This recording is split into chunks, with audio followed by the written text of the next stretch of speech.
আসসালামু আলাইকুম।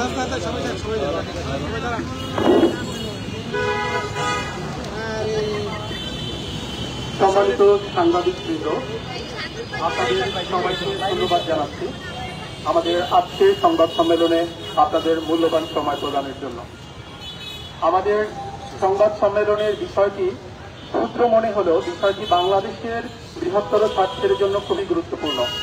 আমাদের আজকের সংবাদ সম্মেলনের মূল বিষয়বস্তু হচ্ছে শিক্ষা খাতে বিরাজমান অনিয়ম বজায় রাখতে বাংলাদেশ গঠনতান্ত্রিক আন্দোলনের সৎ ও নিঃস্বার্থ দেশপ্রেমিক নেতাদের বিরুদ্ধে এনসিপির উদ্দেশ্যমূলক অপপ্রচার।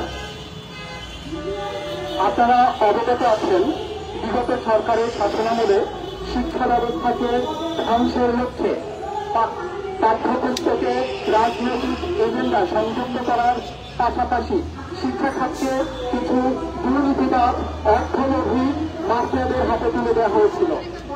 2024 সালের 5ই আগস্ট অভ্যুত্থানের সফলতার পর আমাদের প্রত্যাশা ছিল বাংলাদেশের অগ্রযাত্রা ত্বরান্বিত করতে শিক্ষা খাতে বিরাজমান অসঙ্গতি দূর হবে এবং শিক্ষা মাফিয়াদের বিরুদ্ধে রাষ্ট্র দৃষ্টান্তমূলক ব্যবস্থা গ্রহণ করবে। রাষ্ট্রের প্রতি শ্রদ্ধা এবং বিশ্বাসের জায়গা থেকে বাংলাদেশ গঠনতান্ত্রিক আন্দোলন দীর্ঘদিন ধরে শিক্ষা প্রতিষ্ঠানে অনিয়ম, দুর্নীতি এবং শিক্ষার্থীদের জিম্মি করে বাধ্যতামূলক কোচিং বাণিজ্যের বিরুদ্ধে আন্দোলন এবং সংগ্রাম করে আসছে। আজকের আলোচ্য বিষয় সেই ধারাবাহিকতার সাথে গভীরভাবে সম্পর্কিত।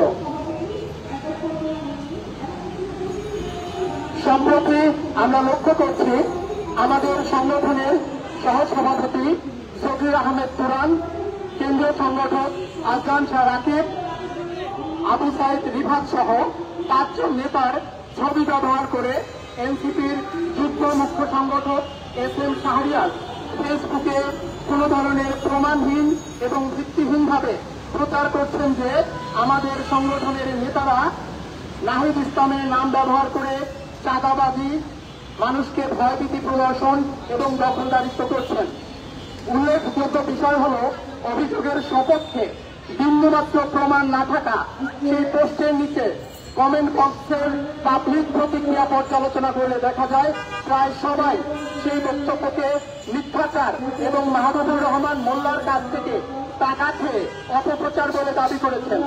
কিন্তু অদ্ভুত বিষয় হচ্ছে, সেই প্রমাণবিহীন মিথ্যাচারের পোস্টটিকে শামসুল হক খান স্কুল অ্যান্ড কলেজের প্রায় সকল শিক্ষক শেয়ার করে জনগণের কাছে পৌঁছে দিতে SM শাহরিয়ার এবং এনসিপিকে সহযোগিতা করেছেন।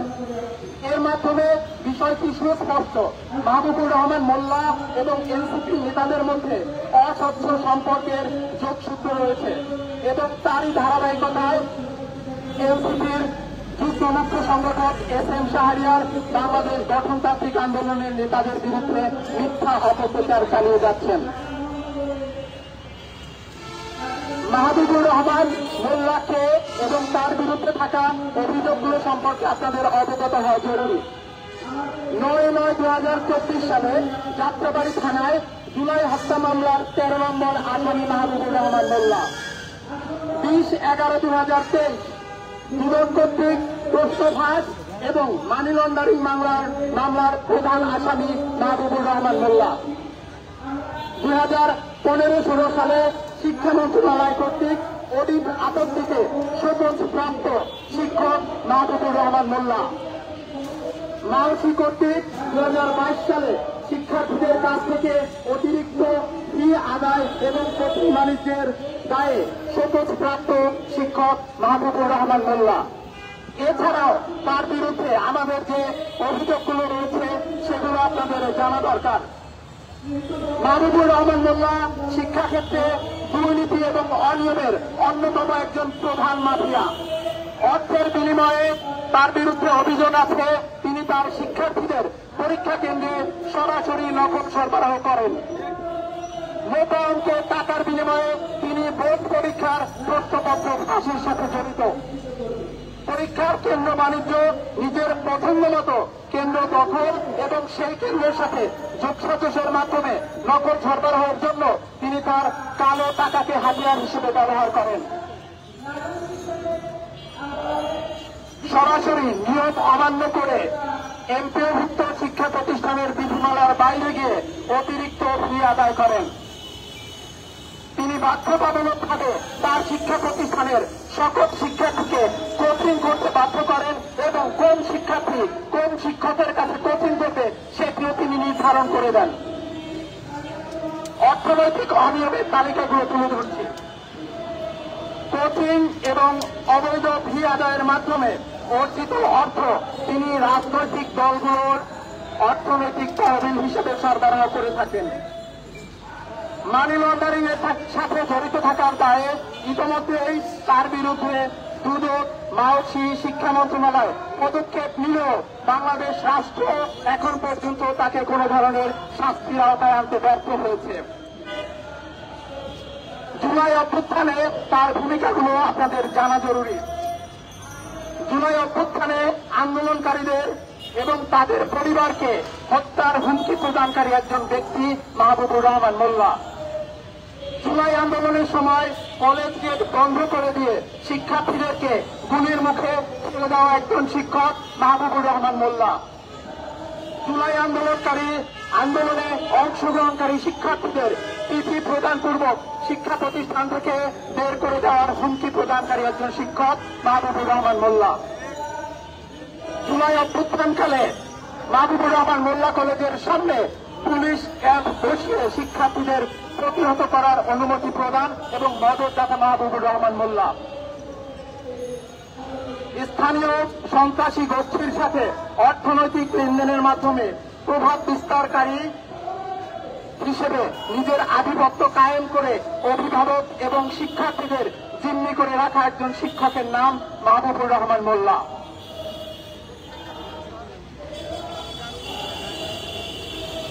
এছাড়াও তার বিরুদ্ধে যে সকল প্রশাসনিক অভিযোগ আমাদের রয়েছে, শিক্ষক ও কর্মচারী নিয়োগে তিনি সরাসরি পরিবার কেন্দ্রিকতাকে হাতিয়ার বানান। বিদ্যালয় পরিচালনা পরিষদে সরাসরি তার প্রত্যক্ষ এবং পরোক্ষ মদকে যোগ্যতাকে গুরুত্ব না দিয়ে পরিবার কেন্দ্রিকতাকে গুরুত্ব প্রদান করা হয়। এমন গর্হিত কৃতকর্মের দায় নিয়ে চলা একজন ব্যক্তির সাথে সংঘবদ্ধ হয়ে আমাদের সংগঠনের নেতাদের বিরুদ্ধে মিথ্যা প্রচারণা আমাদের সংগঠনের নেতাদের ব্যক্তিগত সুনাম ক্ষুণ্ণ করছে। শিক্ষা খাতে বিরাজমান অন্যায় ও অপরাধের বিরুদ্ধে আমাদের চলমান আন্দোলনের গ্রহণযোগ্যতাকে প্রশ্নবিদ্ধ করার প্রচেষ্টা চলছে, যা বাংলাদেশের শিক্ষা সংস্কারের প্রক্রিয়াকে ব্যাহত করার একটি নীল নকশা হিসেবে বাংলাদেশ গঠনতান্ত্রিক আন্দোলন বিবেচনা করছে। জনগণকে বিভ্রান্ত করে এবং দুর্নীতিবাজ মহলকে শক্তি সঞ্চয় জগিয়ে বাংলাদেশের শিক্ষার্থী এবং শিক্ষার্থী অভিভাবকদেরকে জিম্মি করে রাখার যে প্রক্রিয়াটি বিরাজমান ছিল সেটিকে বজায় রাখতে এনসিপি প্রত্যক্ষ এবং পরোক্ষভাবে মাহবুবুর রহমান মোল্লার মতো দুর্নীতিবাদ এবং অপরাধীদেরকে প্রশ্রয় দিয়ে আসছে। প্রশ্ন আসে এস.এম. শাহরিয়ার, যে কিনা এনসিপির একজন উল্লেখযোগ্য নেতা, তার দায় আমরা কেন এনসিপি সংগঠনের উপর বর্তাচ্ছি? আপনারা লক্ষ্য করুন, আমরা এর সুস্পষ্ট যোগসূত্র উপস্থাপন করছি। এস.এম. শাহরিয়ার এনসিপির আনুষ্ঠানিক পদধারী একজন নেতা এবং তিনি তার অপপ্রচারমূলক পোস্টটিতে দলীয় নাম, পদবি এবং এনসিপি প্রধান নাহিদ ইসলামের নাম সংযুক্ত করে পোস্টটি করেছিলেন। পোস্টের বিষয়বস্তু এবং বক্তব্যের সারমর্মে স্পষ্ট ছিল পোস্টটি এনসিপির সাংগঠনিক সিদ্ধান্তেই দেওয়া হয়েছে। যেহেতু আমরা একটি অরাজনৈতিক সংগঠন, তাই সাম্য ও শান্তি আমাদের পথ চলার একমাত্র প্রক্রিয়া বিধায় আমরা ইতিমধ্যেই আমাদের সাংগঠনিক দায়িত্ব হিসেবে এনসিপির প্রধান কার্যালয়ে গত 12 সেপ্টেম্বর 2025 তারিখে এস.এম. শাহরিয়ারের বিরুদ্ধে লিখিত অভিযোগ জমা দিয়েছি। সেখানে আমরা কয়েকটি বিষয় স্পষ্ট উল্লেখ করেছি। এক, উক্ত পোস্টটি এনসিপির সাংগঠনিক অবগতি এবং নির্দেশনার ভিত্তিতে হয়েছে কিনা, নাকি ব্যক্তি শাহরিয়ারের স্বপ্রণোদিত কোনো পোস্ট ছিল, সেটি এনসিপি স্পষ্ট করুক। আমরা আরো দাবি জানিয়েছি, আমাদের সংগঠনের যে সকল নেতাদের বিরুদ্ধে অভিযোগ করা হয়েছে সেগুলোর যদি প্রমাণ থাকে তাহলে তা সুস্পষ্টভাবে আমাদের কাছে প্রদান করা হোক এবং আমরা নিজ দায়িত্বে সাংগঠনিক ব্যবস্থা গ্রহণ করব, তাদেরকে আইনের আওতায় নিয়ে আসতে কাজ করব।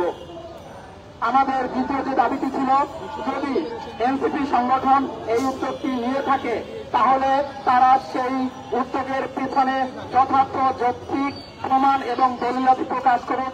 যদি প্রকাশ করতে ব্যর্থ হয় তাহলে তারা ক্ষমা চাক এবং SM শাহরিয়ারের বিরুদ্ধে সাংগঠনিক ব্যবস্থা গ্রহণ করুক। এই দাবিগুলোর পরিপ্রেক্ষিতে আমরা তাদেরকে 72 ঘন্টা সময় দিয়ে অপেক্ষারত ছিলাম। আমরা প্রত্যাশা করেছিলাম তাদের দিক থেকে কোনো প্রমাণ কিংবা সাংগঠনিক ব্যবস্থাটি গ্রহণ করা হবে, কিন্তু দুঃখজনক সত্য আজকে 72 ঘন্টা অতিক্রম হয়ে পরবর্তী দিনের বিকাল 4টায় আমরা এখানে অবস্থান করব। এনসিপি এখন পর্যন্ত কোন ধরনের সাংগঠনিক ব্যবস্থা গ্রহণ করেনি এবং আমাদের নেতাদের বিরুদ্ধে তোলা অভিযোগগুলোর সপক্ষে কোন ধরনের প্রমাণ কিংবা সত্যতা উপস্থাপন করতে ব্যর্থ হয়েছে।